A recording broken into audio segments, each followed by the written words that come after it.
Pode sim. Boa tarde, bem-vindos todos a um evento, então, do Empreendedores Vencedores. Estamos já falando sobre empreender em Portugal. Não basta ter a ideia, tem mesmo que legalizar.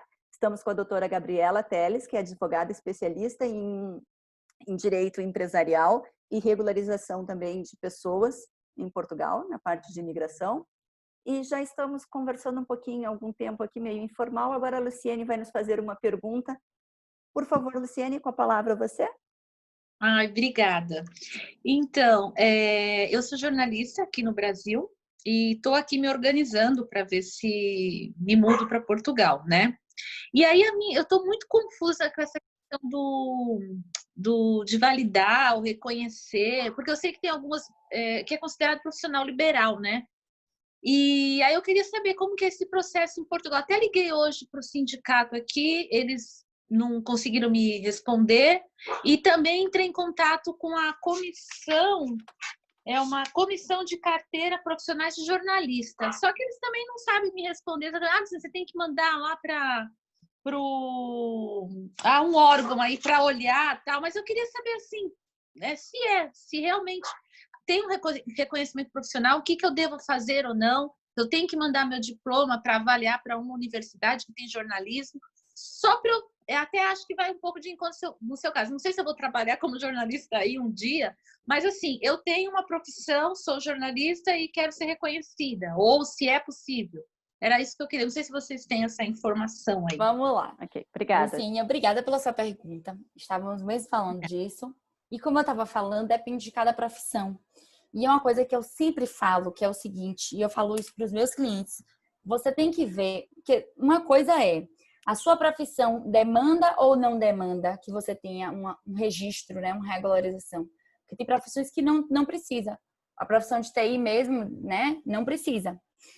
Então, e tem várias outras que não precisam. Então, tem que ver se a sua precisa, se ela é regulamentada aqui em Portugal ou não, porque se não for, tá tudo certo. Não precisa você gastar energia com isso.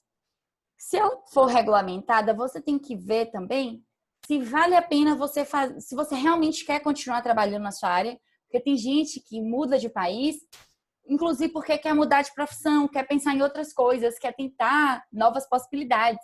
Então, se for esse o caso, também não vale a pena, né, você gastar energia, dinheiro e tempo para fazer uma regularização profissional. No caso específico de jornalista, eu não sei te dizer agora, eu nunca pesquisei sobre jornalistas aqui em Portugal. Então, é uma coisa que a gente pode até conversar depois. Você pega meu contato e a gente conversa depois direitinho sobre isso, tá? Mas, por enquanto, eu não sei te responder. Tá bom, obrigada. Então, André, voltando aqui, porque o pessoal já está assim, tá, cadê a empresa? Vocês estão falando de negócio de regularização profissional. É importante, gente, porque tem gente que vai... Porque empreender, por exemplo, Carla empreende... Carla, eu estou usando hoje você o tempo todo, acho que é porque você está aqui no centro da tela. Carla, ela empreende dentro da profissão dela, que é fisioterapeuta. Eu empreendo dentro da minha profissão, que é advocacia. E muita gente empreende nas suas próprias profissões. A Andrea, por exemplo, empreende dentro da profissão dela, que é ser professora de... Mas já não empreendo na contábil. Sim, mas empreende em mas alguma empreendo coisa. dentro da educação, com certeza. Sim, e que nesse caso não precisa de regularização profissional. Isso. Vocês percebem como cada caso é um caso, o que você quer, o seu objetivo, ele vai ser também um fator, eu vou falar determinante nessa escolha de se vai regularizar, se não vai regularizar. Que tipo de regularização que você também vai precisar? Se vai ser empresa, se vai ser recibos verdes. E é isso que eu quero voltar aqui para falar com vocês. As diferenças entre você abrir atividade enquanto recibos verdes, né, um profissional independente, e você ter uma empresa.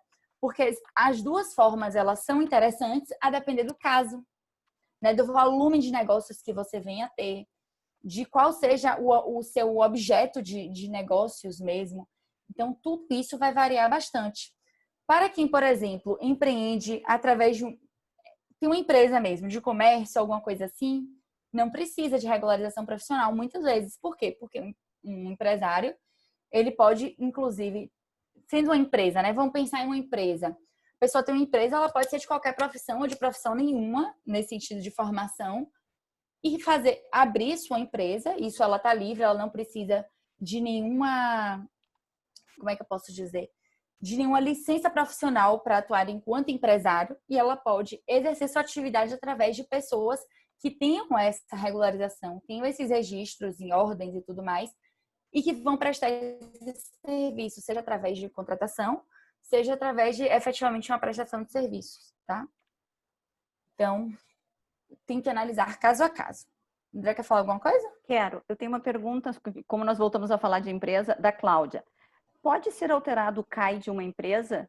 Pelo que eu entendi, Cláudia, a empresa já está em andamento e você quer trocar a atividade dela. Sempre pode. Veja só, uma coisa importante, eu nem ia falar sobre isso, mas é super importante. Uma dica muito valiosa. É que eu tenho uma empresa aberta, tá lá parada e eu mudei de ramo. E o que eu faço? Vou explicar isso para você agora. Vamos lá. Depende.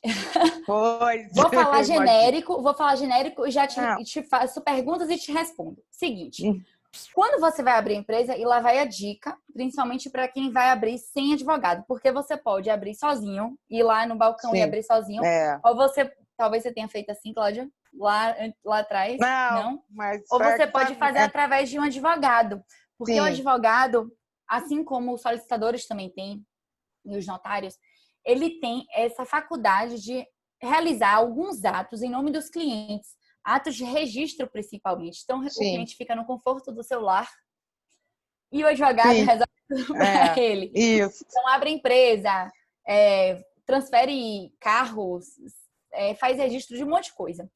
E aí, o advogado, quando ele vai abrir... Vou falar agora porque o advogado, ele normalmente sabe disso, mas se você vai fazer isso sozinho, é interessante, quando você vai abrir empresa, claro que as coisas mudam e a gente muda de ideia. Cláudia nunca imaginou que fosse trabalhar com imobiliário há tantos anos atrás. Por exemplo. Quando você abre uma empresa, você tem alguma ideia do que você quer trabalhar. Então, é interessante que naquele objeto social, que fica no contrato social da empresa, você coloque lá todas as ideias que você tem que você pode trabalhar. Ou seja, eu acho, assim, eu vou trabalhar vendendo... Vamos lá usar você, Cláudia. Eu vou ser agente imobiliário, então eu vou trabalhar com isso e isso. Olha, mas talvez eu possa fazer uma divulgação na internet. Aí eu vou botar lá no contrato social também. Mas talvez eu possa arrendar casas para... Ou seja, eu pessoalmente ter imóveis e eu arrendar casas. Ou eu pessoalmente ter um alojamento local. Então, são coisas que você pensa assim, olha, eu acho que eu não vou fazer isso nos próximos 6 meses. Mas tomara que eu fique com bastante dinheiro e possa investir no imóvel e ter um alojamento local. Então, daqui a 1 ano. Então, eu vou colocar isso no meu contrato social também. Porque aí, depois, quando eu quiser mudar, eu vou incluir nas finanças e fazer essa alteração dos CAIs, que é o Código de Atividade das Finanças. Isso você pode fazer muito tranquilamente se dentro do contrato social tem aquela atividade para a qual você quer trocar, adicionar nas finanças, ou seja, para a sua atividade das finanças, de modo que você possa emitir recibos para aquela prestação daquele serviço, por exemplo, né? Ou daquela venda. Então, é importante que você tenha isso no seu contrato social. Porque se você não tem, que talvez seja o caso de Cláudia, você vai precisar, para poder fazer essa alteração nas finanças e modificar a atuação dessa sua empresa, você vai ter que fazer uma alteração no contrato social. Isso você faz perante o Instituto o IRN, né? O Instituto de Registros e Notariado, que é quem faz o registro das empresas aqui. E o advogado também pode fazer essa alteração, mas você tem que fazer uma alteração no seu contrato social. E essa alteração contratual, ela é paga, né? Essa modificação, ela é paga perante o IRN. Mas você fazendo, e tem alguns requisitos, alguns trâmites que têm que ser feitos, inclusive internamente, da própria empresa, né? Ata de modificação, coisas desse tipo. Com isso registrado, com esse novo contrato social alterado, você vai sim poder fazer a inclusão nas finanças, a modificação dos CAIs que você tem registrados ou a inclusão de CAIs que você tenha. Então, esse é o trâmite.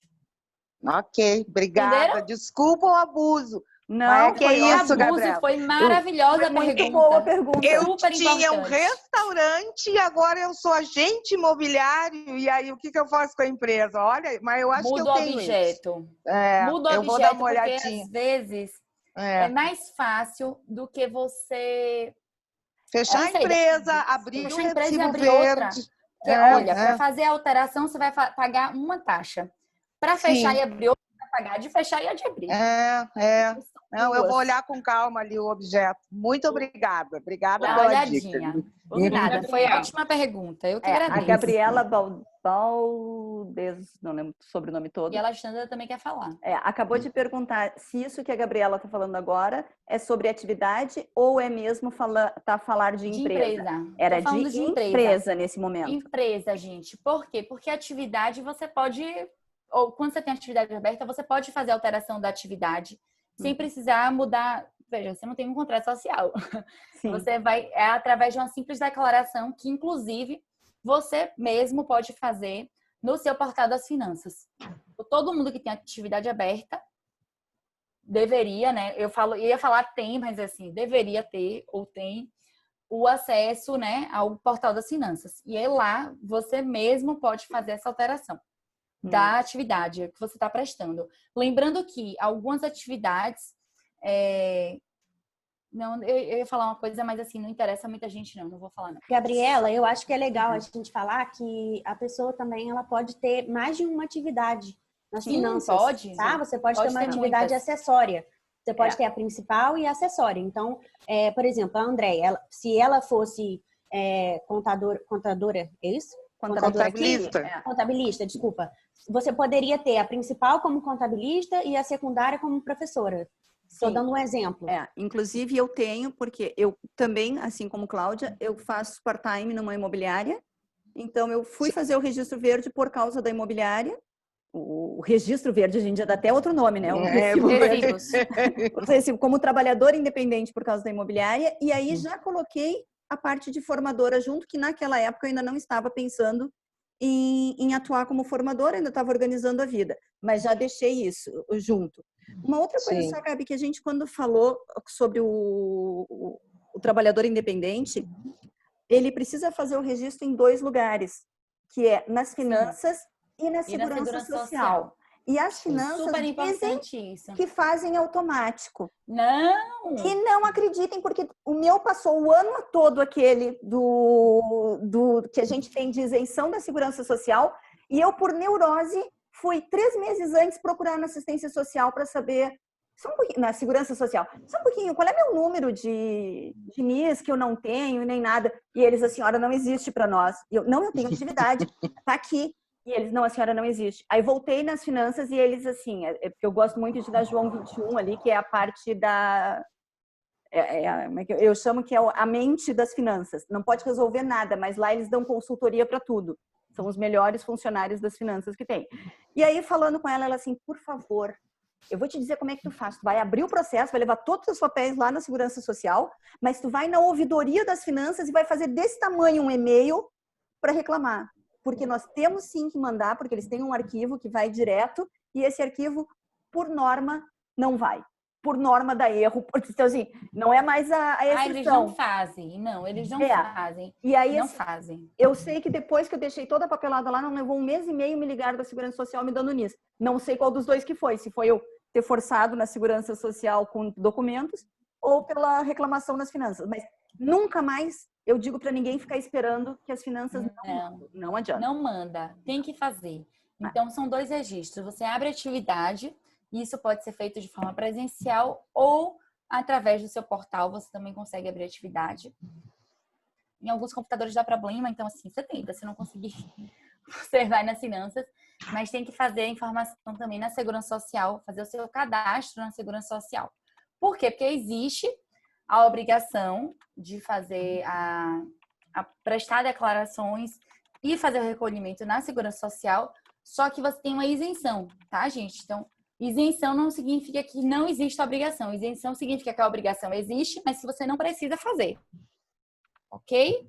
E se você fizer no período de isenção, você passa a ter a obrigação posteriormente. Isso é uma coisa interessante de falar também. Ô, Gabriela, Gabriela? Sim, Alexandra, aqui ia perguntar. É porque é sobre empresa, como estava falando. Pode falar. Cláudia. E aí é parecido. Na verdade, o que nós vamos mudar o CAI da nossa empresa provavelmente. Só que nós não sabemos se isso será em médio, curto ou longo prazo. Longo prazo, não é nem longo, talvez aí um ano e meio.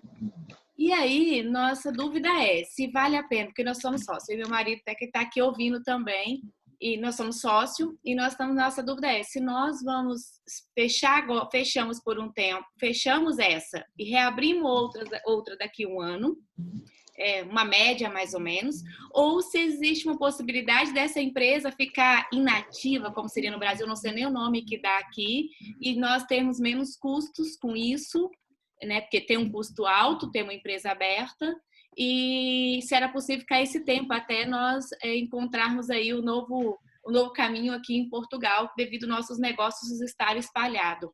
Isso. É isso que você tem que fazer, avaliar custo. Avaliar custo e ver, inclusive, isso com a contabilista de vocês. Que vocês têm um contabilista, né? Sim. Que é já adiantando, gente, muitas obrigações que toda empresa tem que ter. E aí, ter uma contabilista, tá? Tanto para declarar o início da atividade daquela empresa, ela é constituída, ela tem um prazo de 15 dias para ter a declaração de início de atividade. Então, tem essa obrigação e todo mês você tem que pagar a contabilista. Gira em média em torno assim de pelo menos 150 euros por empresa. Então é um valor por mês. Então é um valor que você tem que colocar na ponta do lápis também, né? E isso 150 tem algumas que são mais caras também, viu?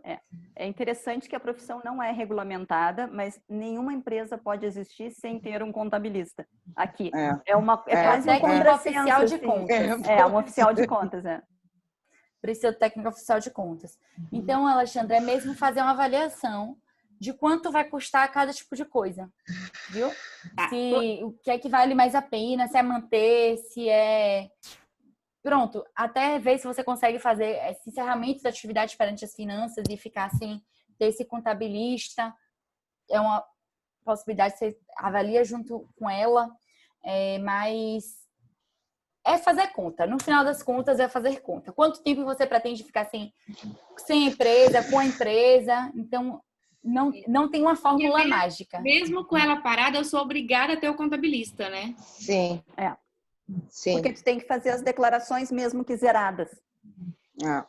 Então, tu é obrigada a manter o contabilista. Exatamente. Isso é muito diferente do Brasil. Aliás, foi esse das molas propulsoras de eu ter proposto para a Gabriela vir conversar conosco. No Brasil, a gente está muito acostumado a deixar a empresa quieta lá, não fazer nada.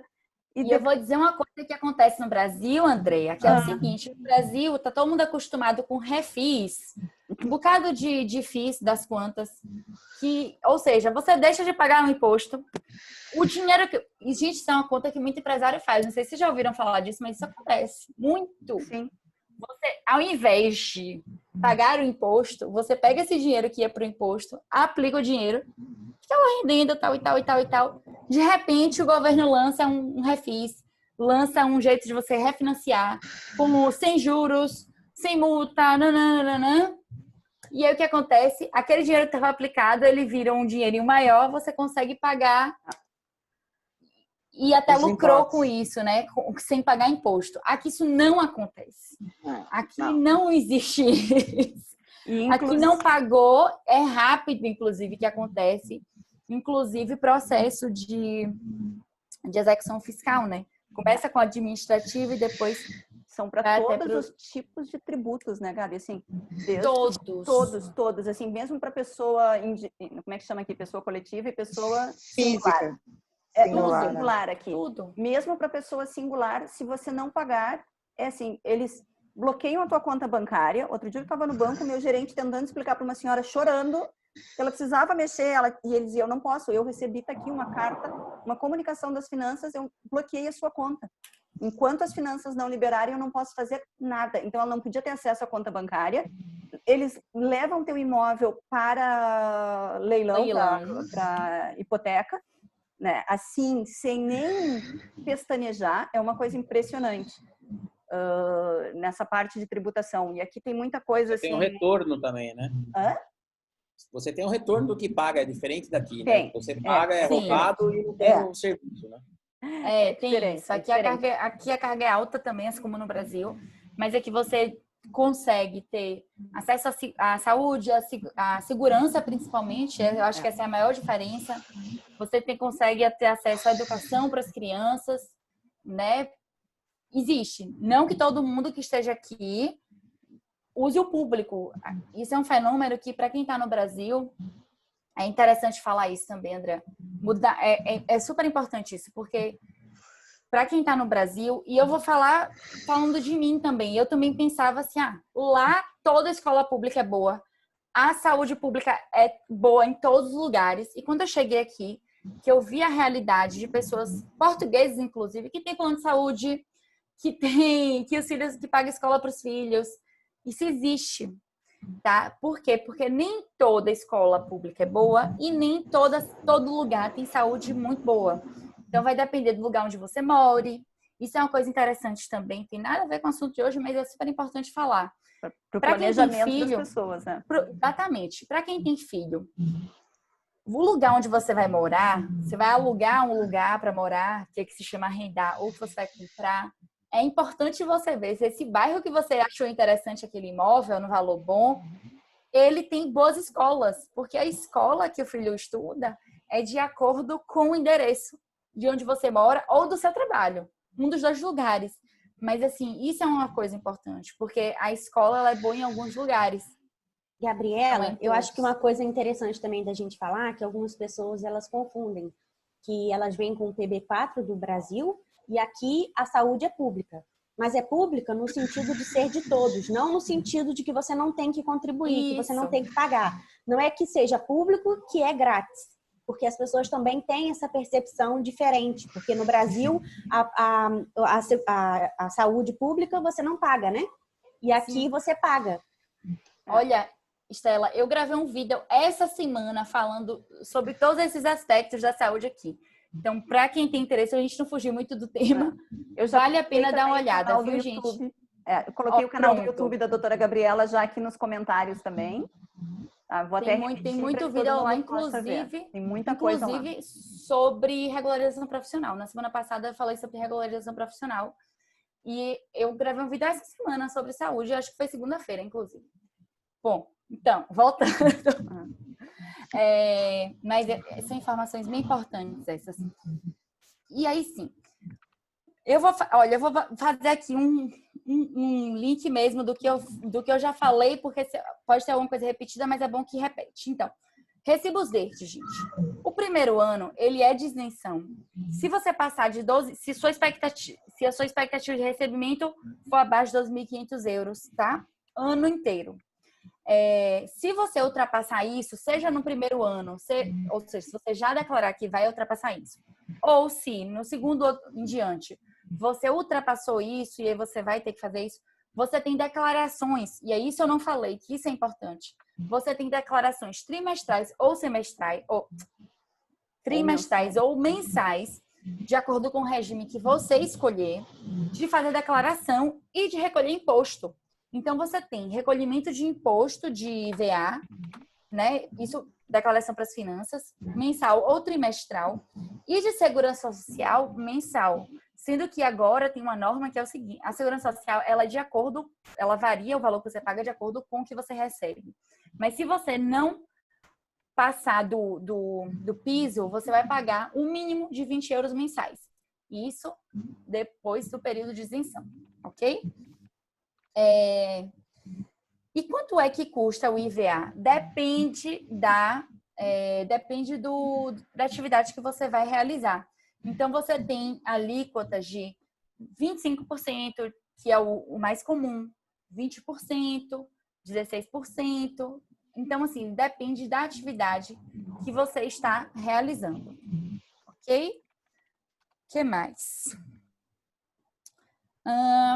Assim, já falei, isso é super importante, a obrigação de declarar IRS anualmente, tá? Então, isso é super, super, super importante. E uma coisa que é interessante do IRS é que você, enquanto empreendedor individual, né, recibo verde, você vai declarar o IRS de acordo com o total de rendimento que você teve. Isso, gravem essa informação, porque quando eu vou falar das empresas, vocês vão fazer, uau, isso é interessante para as empresas. Tem pontos a favores para a empresa também, viu, gente? Então, o IRS, você declara o imposto de renda sobre todo o seu rendimento. Todo. Não importa o quanto você gastou, inclusive dentro da sua própria atividade, você vai pagar esse IRS de uma maneira global. A André quer falar alguma coisa? Pois, a Gabriela também levantou a mão aqui. Gabriela, mas rapidinho, então deixa eu falar aqui mais uma coisa. Só para terminar, então, Recibo Verde. E Recibo Verde é interessante, porque é muito simplificado, você consegue abrir de uma forma muito fácil. Ô, Cláudia, eu vou te pedir para fechar o microfone, que eu estou ouvindo uma fiadinha. Não sei se é o seu de Andréa. Um dos dois. Resolveu. Foi o de Cláudia mesmo. E aí, o que acontece? É muito simples. Você consegue abrir e fechar a atividade indo no portal das finanças. Não paga nada para abrir, nem fechar, nem mudar a atividade. Você tem um regime de declarações que é muito simplificado, de recolhimento também. Então, tudo isso conta a favor dos recibos verdes, tá? Então, tem toda uma facilidade para eles. Enfim, mas tem coisas que são ruins também, como, por exemplo, o fato de não haver separação patrimonial entre o seu patrimônio pessoal e o patrimônio da atividade que você realiza do seu negócio. Então, se seu negócio quebrar, você também pode ser atingido dentro do seu patrimônio pessoal. E se você for casado, em comunhão universal, ou em comunhão também de, como é que chama aqui? Não é união de fato?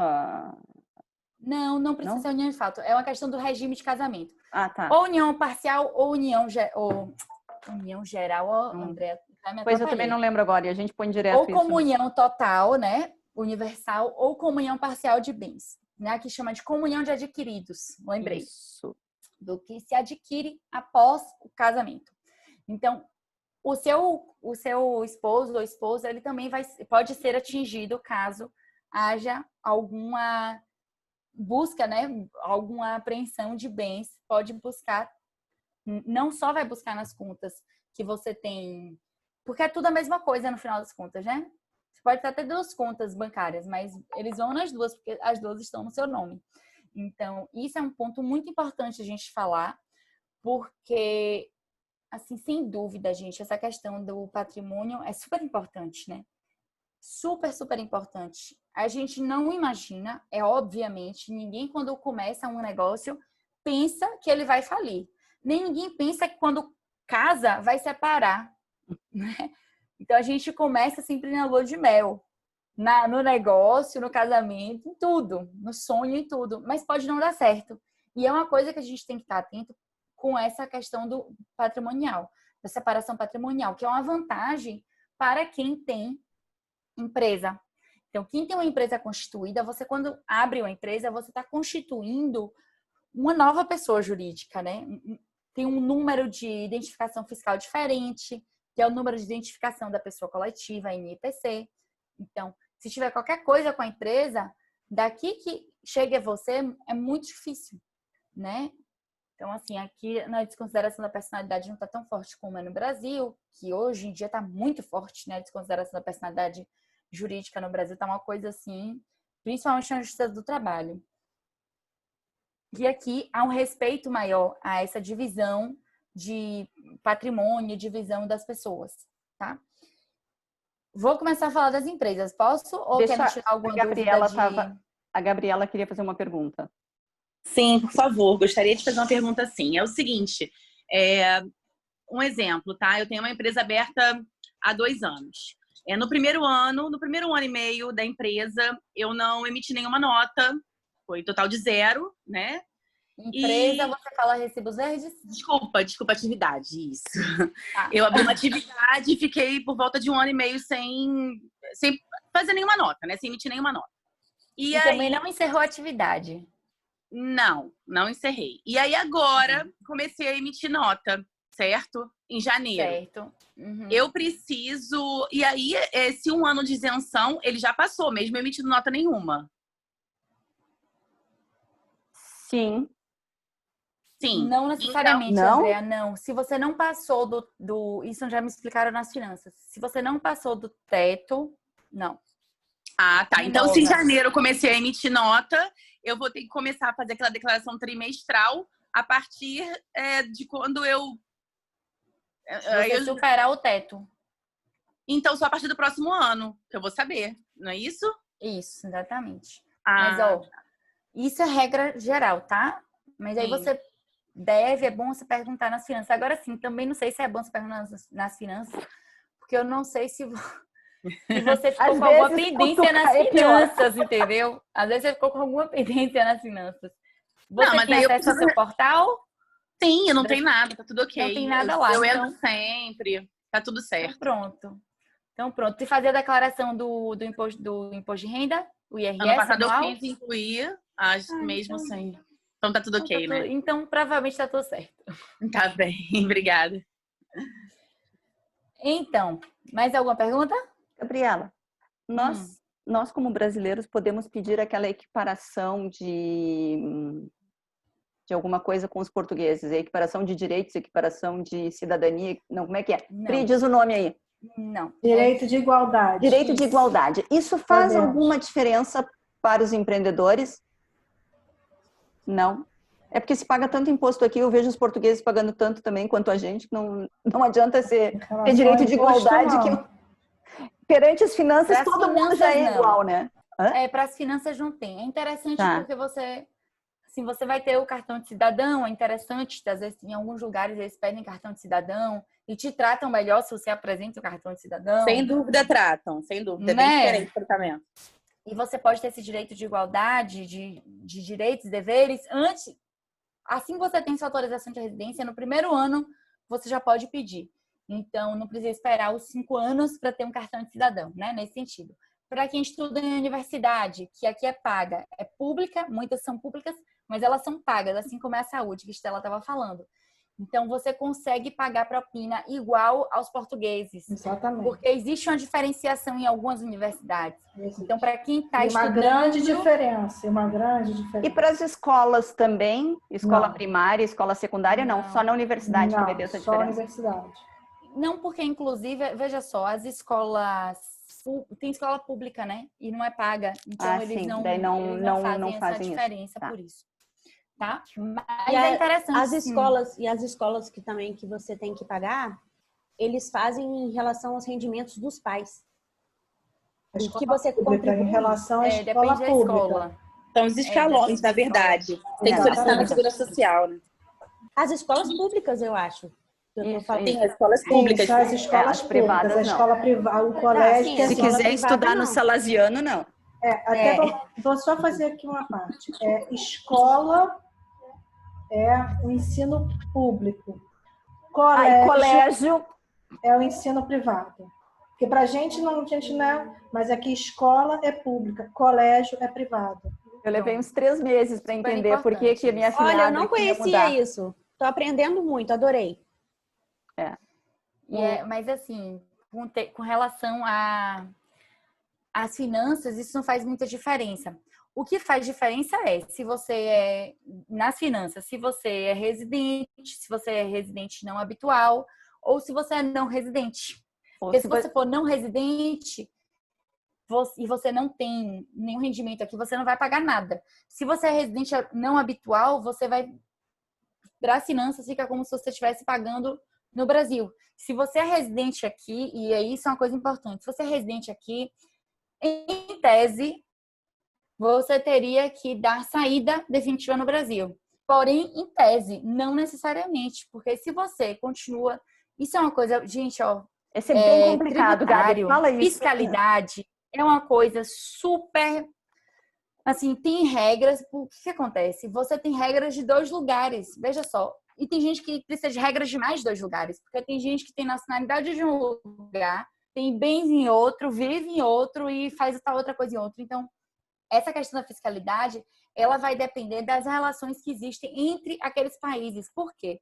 Porque dentro de uma ordem mundial, cada país tem o seu código, né, tributário, tem as suas regras tributárias, Mas essas regras, veja só, gente, o comércio existe desde que o mundo é mundo. Então, existem normas que são normas internacionais e que elas regulam essa questão da tributação entre países. Por quê? Porque ninguém quer que haja bitributação. Isso é uma coisa assim que é evitada por todas as pessoas. Qualquer pessoa, qualquer empresa, ela vai evitar a bitributação. Então, existem acordos entre os países e normas que são normas internacionais acerca desse tema. Então, por exemplo, entre Brasil e Portugal, existem algumas normas, tá? E, de uma forma geral, tem as regras internacionais. O que acontece? Existem impostos que eles recaem sobre o lugar onde está o seu bem. Existem impostos que recaem no lugar onde você exerce atividade. Então, assim, não dá para falar aqui para você de uma forma geral, porque eu precisaria de muito tempo para falar sobre isso. E não é o objetivo daqui da gente hoje. Mas o que acontece se você tem bens no Brasil e seu centro de vida, antes de falar isso, vou voltar aqui para explicar um conceito para vocês. Você deve ser tributado onde está a universalidade de bens e onde está o seu centro de interesse. Onde é o seu centro de interesse é onde você vai ser tributado de maneira global, tá? Ou seja, se o seu centro de interesse está todo aqui em Portugal, mesmo que você tenha bens no Brasil, você tem a obrigação maior de fazer a declaração do imposto de renda aqui, porque é aqui onde está o seu maior centro de interesse. Só que o que acontece com muitos brasileiros, e isso é importante a gente falar, porque existe a norma e existe o que precisa ser feito pelas pessoas, né? Então, por exemplo, para quem é empresário, vem para cá, para Portugal morar, mas ainda tem empresa funcionando no Brasil, como é que você vai dar a saída definitiva do Brasil? Não tem como, né? Não tem como. Então, o que vai acontecer é que aqui você pode ser residente não habitual, vai continuar declarando no Brasil, não dá saída no Brasil, apesar de você ter essa obrigação, né? Se você ultrapassar um ano, se você tem essa obrigação, acontece que eles não fazem muito essa verificação, não tem uma multa por causa disso. Mas assim, você tendo bens no Brasil e você não dando de saída definitiva, é super importante que, por exemplo, você continue declarando imposto de renda no Brasil. Sem dúvida. Isso é uma coisa importante, porque aqui no Brasil, se a gente tem bens, eu agora já faz algum tempo que não estou mais, acima de um determinado limite, acima de um determinado valor, mesmo que você não tenha um cêntimo de receita durante o ano, você é obrigado a declarar o imposto de renda no Brasil. Porque se você o imposto tem de renda, ele é patrimonial também. E aqui em Portugal, não é patrimonial. Tanto que, assim, já é o segundo ano que eu fico procurando onde é que eu meto meu apartamento aqui nessa coisa. E não tem. Você vai pagar o imposto do imóvel e pronto. Isso. O IMI, que é o IMT quando compra, e o IMI que é anual. Exatamente. E mais nada. E aí não tem. E aí tem, por exemplo, o carro tem um imposto de selo todo ano. Mas é diferente do Brasil, em que eu tenho que declarar o meu patrimônio. Aqui as finanças já sabem o meu patrimônio. Qualquer momento em que vocês entrarem nas finanças, está lá a tua caderneta. Mas tem que fazer a declaração. Tem. E se você não fizer e o seu vendedor fez, corra, porque vai dar um grande problema. Lascado. Tá lascado. Mas assim, então, exatamente por isso, quem tem atividade aqui aberta e quem tem, por exemplo, uma empresa aqui, ou seja, está recebendo alguma coisa aqui, tem essa obrigação de fazer a declaração do IRS aqui em Portugal. E aí, mesmo que você continue no Brasil, se você começa a receber aqui, você tem que fazer a declaração aqui e lá. É o meu caso. Eu aqui faço a de Portugal antes, aí pago meu imposto, ou sobra imposto do que recolheu, e depois vou para do Brasil. Uma pergunta que me dá uma dúvida. Vamos supor, eu vou para Portugal, monto uma empresa, só que essa empresa não está ainda me dando lucro para eu poder sobreviver aí. A empresa, eu vou ter que, a empresa daqui vai fazer remessa de dinheiro para eu poder pagar minhas contas aí. Sim. Eu tenho que pagar imposto de renda da remessa que está indo do Brasil para aí? Não. Se você já super tributou no Brasil, não. Pergunta, gente, super importante. Obrigada, Luiz. Não. Por quê? Porque o Portugal, ele vai tributar os seus rendimentos obtidos em Portugal. Portugal não pode tributar os rendimentos que você tem no Brasil. Por quê? Porque quando você recebe no Brasil, você paga o imposto no Brasil do que você recebe, né, do rendimento que você teve do Brasil, de onde ele veio, não interessa aqui para Portugal. Mas Portugal sabe que ele foi tributado no Brasil, tanto na fonte quanto até para trazer para cá. Você é tributado. Então, esse dinheiro ele já vem para cá, digamos, limpo nesse sentido. Ele já vem para cá todo declarado, redondinho do Brasil. Então, aqui esse dinheiro não entra na declaração daqui. O que acontece é que aqui você vai declarar o dinheiro que você receber aqui, ou mesmo que você não receba nada, você vai ter essa declaração aqui, mesmo que ela seja zero. No Brasil, você vai declarar a sua, como é que eu posso dizer? A sua universalidade de bens. Isso acontece, por exemplo, no Brasil, a gente tem que fazer a declaração, inclusive, de contas bancárias que a gente tem no exterior, não é verdade? Não sei se vocês já viram isso. Sim. Alguém já ouviu falar disso? Se você tem uma conta bancária, um investimento nos Estados Unidos, ou você tem uma conta bancária aqui em Portugal, que é o caso da maioria, todo mundo que mora aqui tem uma conta bancária aqui. Se você declara imposto de renda lá no Brasil, você também declara quanto tinha na sua conta, de todos esses lugares onde você tem conta, todas as contas bancárias, quanto tinha na sua conta no dia 31 de dezembro. Então, 31 de dezembro de cada ano, fala isso, a data certa. E então você faz essa declaração, porque no Brasil é universalidade de bens. No Brasil eles querem saber tudo que você tem, né, nesse sentido. E aqui você faz a declaração só do que foi daqui mesmo, nada além disso. Não fala nada do Brasil, para eles não interessa, e você não vai pagar o imposto 2 vezes, né? Isso é importante. E isso, inclusive, acontece com o residente não habitual, ele paga se ele receber alguma coisa aqui, ele paga o imposto sobre o que ele recebeu aqui, mas nada do Brasil. Mas isso, assim, é uma coisa meio óbvia também, né? Mas o regime é esse. Então, vocês podem ficar aqui como residente não habitual ou como não residente. Também isso pode acontecer, tá? Gabi, mas não paga imposto aqui, não recolhe imposto do que aconteceu no Brasil. Deixa eu só te fazer Era mais a resposta da pergunta. Uma colocação, uma pergunta, na verdade, depois a Gabriela Baldez, que eu acho que está na fila. Recibos verdes, quando eu vou emitir, tá? Porque a gente falou já sobre registro e tudo mais. Eu tenho muitas amigas que trabalham como terapeutas holísticas. Então, atendem muita gente ainda no Brasil e atende gente aqui, assim como a Carla também atende gente no Brasil, atende aqui e coisa e tal. Como é que funciona? Eu consigo emitir um recibo verde contra um NIF de uma empresa e contra um NIF de uma pessoa singular em Portugal. Mas eu consigo, por exemplo, se alguém me pagou e depositou direto na minha conta do Millennium aqui em Portugal, que veio do Brasil, por exemplo, eu consigo emitir um recibo verde contra um CPF, contra alguém do Brasil? Não. Não consegue. A pessoa tem que ter o NIF aqui, ou tem que ter o NIF aqui. Tá. Porque senão tem que receber pelo Brasil ou e então trazer o você dinheiro pode para cá, né? Exatamente. Ou o que pode acontecer também gente, aqui tá um calor horrível em Lisboa. Não, eu agora me lembrei disso, Gabi, porque assim, ó, muita gente vem para ter o seu visto de residência, né, o seu título de residência, se suporta da atividade como trabalhador independente. Só que, ao trabalhar como trabalhador independente aqui e só prestar serviço para brasileiros, ele não vai conseguir fazer a emissão dos seus recibos. Ele pode emitir. Não, calma, vamos lá. Tá, pois como é que fica isso? Ele pode emitir, mas ele vai colocar lá que como é o nome? É um número de contribuinte estrangeiro. Tá, mas consegue. Não, porque senão, se ele não conseguir emitir recibo verde, ele não vai conseguir o título de residência, né? Então, depender sim.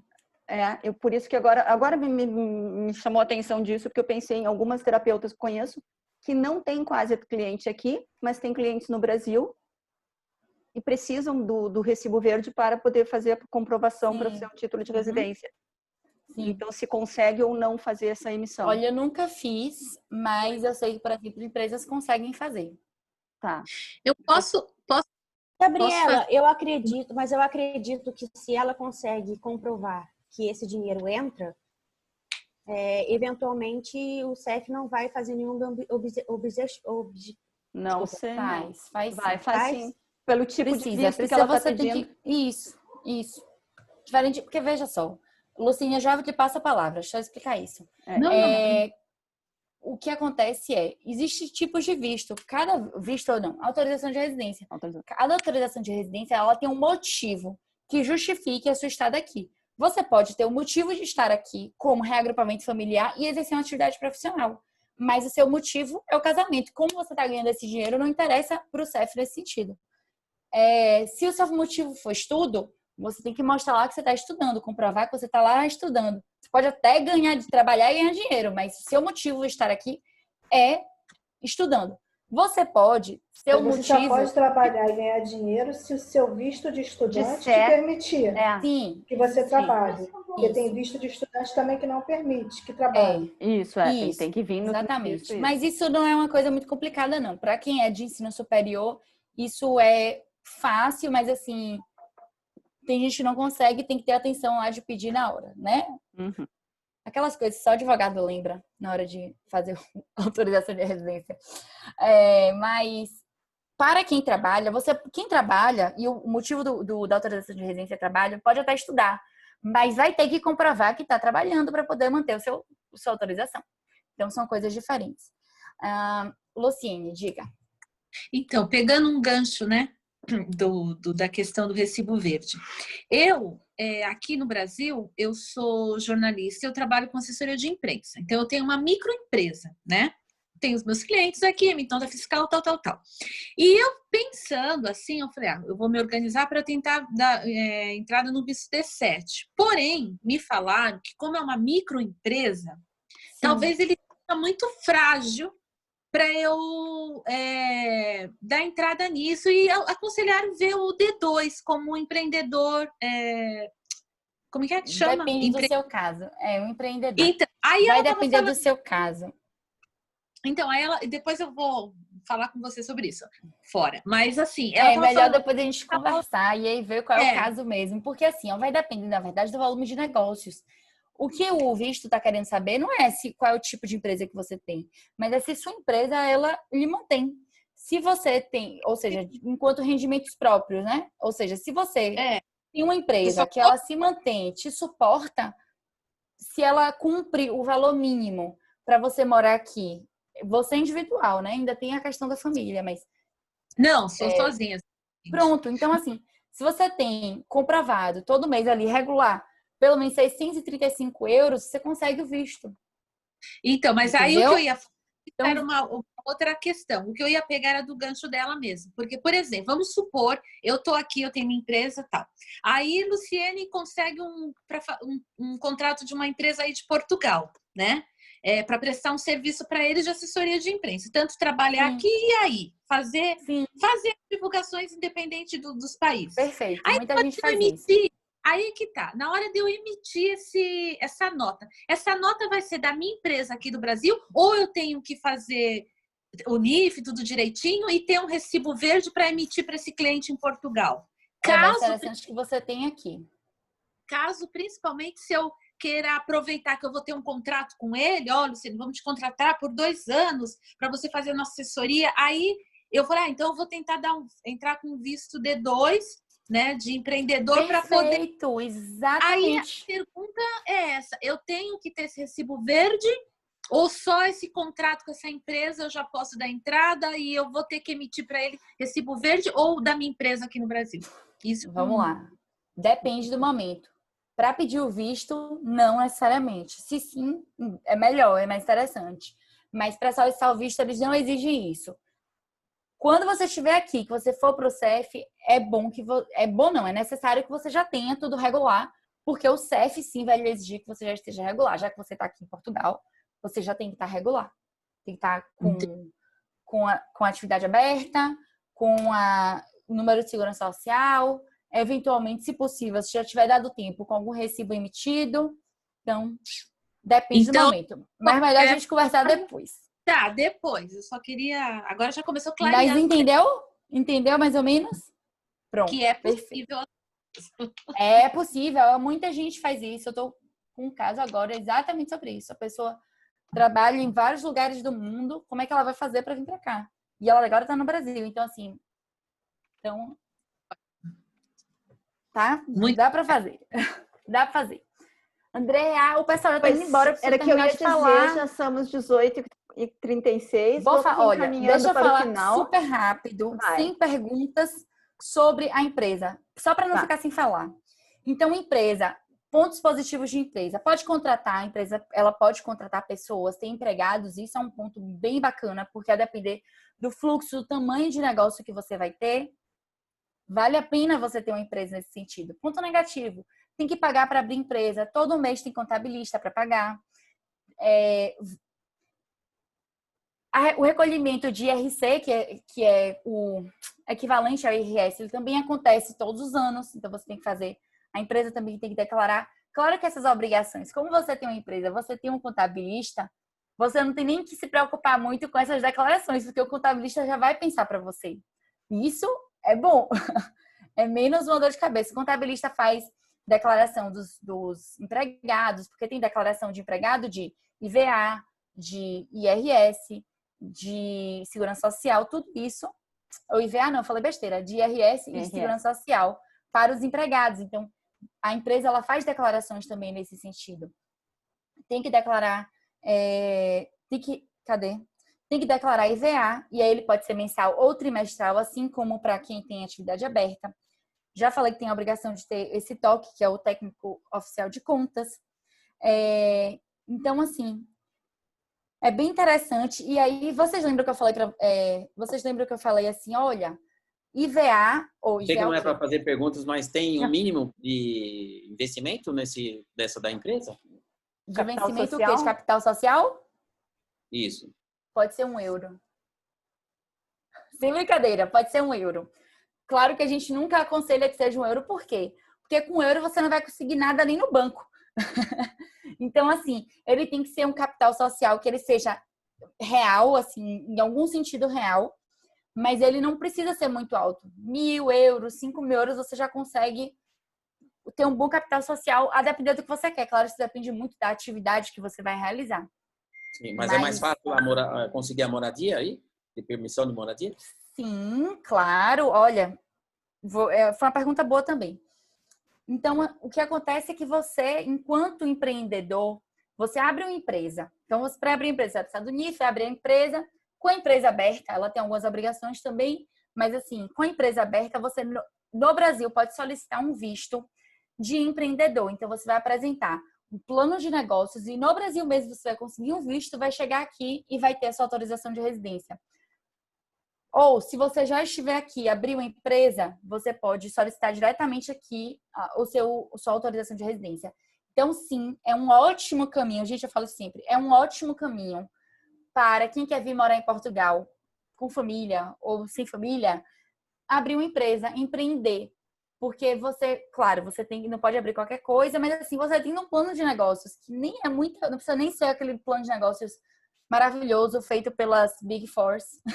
Assim, um plano de negócio que ele é razoável, ele já é aceito. Então, é um ótimo caminho para você conseguir um visto e uma autorização de residência na sequência. Respondi? Tá. E aí, uma coisa que eu queria falar para vocês, que é com relação ao IRC, que é o Imposto de Renda das Empresas, Pessoas Coletivas. Uma coisa muito interessante é que, para quem tem empresas constituídas, a regra é que você paga o IRC sobre o lucro. Não sobre todos os rendimentos que você tem, é sobre o lucro. E o lucro é o quê, André? Os rendimentos que você ganha menos os seus custos. Então, é o que sobrou. Então, se no IVA, digamos que se você for recibos verdes, você auferiu 10.000 euros né? Recebeu 10.000 euros. Você vai pagar um imposto sobre 10.000 euros. Mas se você for uma empresa, no caso da empresa, né? Se você for empresa, se você tiver uma empresa, a empresa, ela vai pagar, às vezes ela recebeu 100.000 euros, mas ela gastou 90, vai pagar só 10.000 e não 100. Então, essa conta, ela é interessante também. Por quê? Porque as pessoas... E aí, gente, isso vale para carro que você compra. E aí eu vou ser bem advogada advogada estratégica, né? Eu tenho que ser. E eu já vou dar o bizu para vocês, a dica. As pessoas colocam o aluguel da casa onde elas moram, o carro próprio que elas usam, tudo dentro da empresa.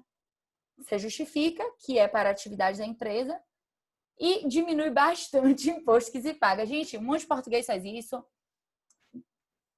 Todo mundo não, mas muita gente faz isso. É possível fazer. E aí você efetivamente vai pagar menos imposto do que você, né, poderia também. Então, isso é bem interessante. Aí avaliar mesmo o tamanho do negócio que você quer ter, o fluxo que você vai ter de negócios, os custos que são mensais ou não, para avaliar se vale a pena ou não ter uma empresa. Ok? Era isso que eu queria falar de empresa. E de licenças, que são coisas importantes para se verem. Algumas atividades, elas precisam de licença para você poder realizar. Não vou adentrar, mas assim, para você ter um restaurante, você precisa de uma empresa, ou de uma empresa o quê? De uma licença. Você precisa de uma licença para atuar. Para você ter uma clínica, você precisa ter uma licença. Assim como no Brasil, existem autorizações para que você possa realizar determinada atividade. Então, isso é uma coisa importante também, que não pode esquecer na hora de empreender. Inclusive, empreender, às vezes, pessoalmente, ou seja, com recibos verdes. Você também vai precisar ter licença para determinadas atividades, inclusive para alojamento local, que é uma atividade que está sendo muito realizada aqui em Portugal, que é a história de você alugar casa, alugar quarto para curtas temporadas, enfim. Ok? Consegui falar bem rapidinho assim, não. Tá. O Yuri deixou 2 perguntas aqui, mas elas são meio complexas, tá? Yuri. Aí eu já achei aqui o e-mail dele e a gente responde pra ele depois. Falar comigo depois. Isso, a gente responde por e-mail, tá? Ele também vou colocar aqui que ele pode te levar. Eu acho que ele tá aqui, tá quietinho. Tá sem câmera e sem. Ah, achei aqui. Ele tá trabalhando, gente. Ele tá em horário de trabalho com o pessoal no Brasil. Ah, Yuri é seu marido? É, meu marido. E ele tá com as dúvidas dele aqui. Por isso que ele tá sem câmera e sem fone. Então, tranquilo. Então, Yuri e Alexandra, depois me procurem, tá? Que aí a gente conversa. E eu não li as perguntas, eu não sei do que não. Mas depois vocês falam comigo. Tá. E eu também, de qualquer forma, agora no final, mando todo o chat para ti, Gabriela, para repassar, para ver se ficou alguma pergunta que não foi atendida. Né? Para quem está inscrito lá, eu tenho os telefones e quem eu não tenho, já foi deixando aqui. Gente, vocês têm os meus contatos, tá? Tem um monte de contato meu. Tem meu site aqui, tá no chat. Tem o meu Instagram, meu YouTube, meu canal do YouTube. Então, podem entrar em contato comigo. É fácil, não é complicado. Se precisar, André deixou meu e-mail aqui? Deixei e-mail, não. Então, pronto. Não, mas deixei o... Tem até o WhatsApp e coloca, por favor. Então, pronto. Muito obrigada pela presença de todos. Obrigada também a quem não esteve aqui até o final, mas que tanto contribuiu para esse bate-papo. Isso é tão interessante ter durado tanto tempo.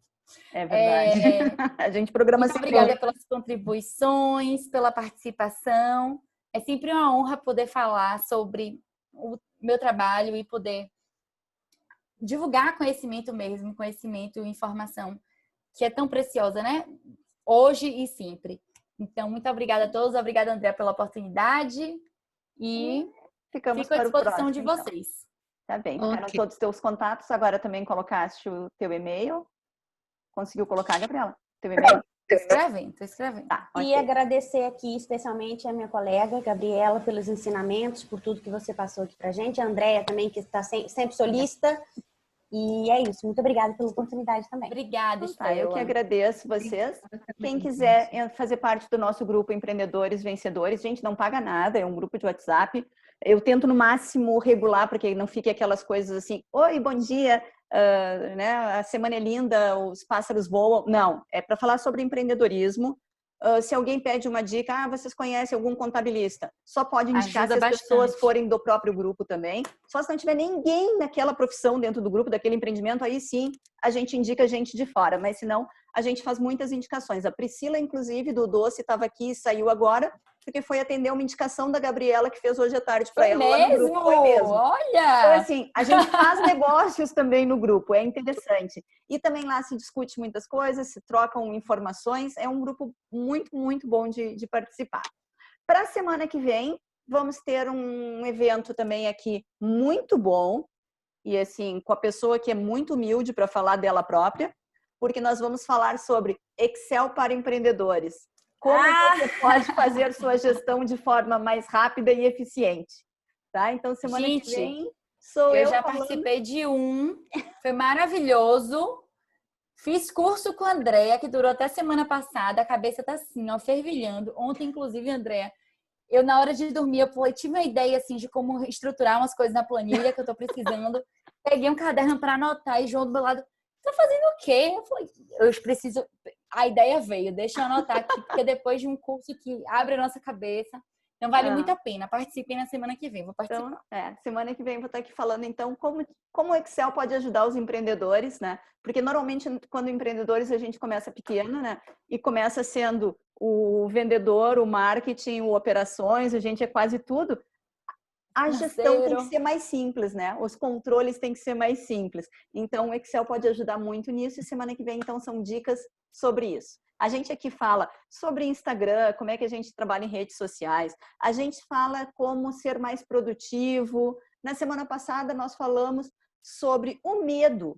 Quanto o medo nos trava e nos impulsiona, como a gente deve, né, trabalhar essa questão do medo e da gratidão. Então, nós temos desde os assuntos mais técnicos e práticos, como hoje a Gabriela aqui com as questões técnicas, né, de direito, semana que vem as de Excel, até aquelas mais transcendentais, assim, como a gente passa daquele ponto em que nós temos dúvidas se o nosso empreendedorismo é suficiente para empreender, se não é, quando eu travo por alguma coisa. Então, nós trabalhamos muitos assuntos. Toda quarta-feira nós temos esse encontro aqui, que é para ser de 1 hora. Até hoje nunca fiz um de 1 hora, porque a gente começa a falar e ele flui. Tá? E queria imenso agradecer a todos vocês pela confiança de nos estar aqui e nos brindar com esse tempo de vocês, que o tempo hoje em dia é uma coisa preciosa. Então, muito obrigada por terem participado e por ter contribuído tanto para esse evento. Tá bem? Logo em seguida, eu vou disponibilizar o link da gravação, né? Que apesar de não ter sido todo, mas a gente gravou boa parte.